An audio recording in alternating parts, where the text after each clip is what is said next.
সাব্বিরকে নিয়ে আমার কিছু কথা আছে। যে প্রিয় দর্শক, আপনারা সাব্বিরকে বলুন, দেখে শুনুন যে সাব্বির কি বলতে চায়। হ্যাঁ, সাব্বির কিছু বলতে চায়, সেটা শুনুন। একটু কথা চাউন্ড জোরে হবে। আমার তো মনে নাই। যাই হোক, হাঁটতে হাঁটতে দেখা গেল সাব্বিরের সাথে। সাব্বির কিন্তু খুব ভালো একটা ছেলে, সত্যি কথা, খুব ভালো একটা ছেলে।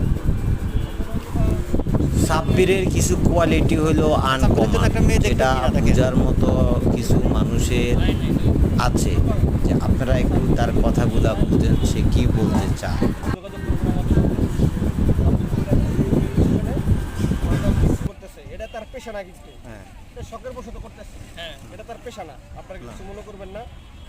এক সময় মিডিয়াতে ছিল, এখন তো মিডিয়া থেকে হঠাৎ করে হারাই গেছে। সবাই ভালো থাকবেন, সুস্থ থাকবেন। আজকের মতো এ পর্যন্তই। সাব্বির কিছু বলো। আমরা সাব্বিরের সব বাদাম কিনে নিব এখন। গান পারে, শুরু শুরু গান পারে সাব্বিরে। সাব্বির একটা গান গাও, হিন্দি গান। তাহলে এটা অফ করে দিই। হ্যাঁ, আরেকটা চালু। এটাই মাঝখান থেকে। হ্যাঁ, এটাই। ঠিক আছে, ওকে দাও। গাইলাম। হ্যাঁ, বাদাম নিলে মজা পাইবেন, একটা খাইলে বারবার খাইবেন, বাদাম খাইলে মজা পাইয়া অজ্ঞান হয়ে যাবেন। মাশাআল্লাহ মাশাআল্লাহ, super super, hit hit, action. আচ্ছা, বন্ধ কর, ক্লোজ।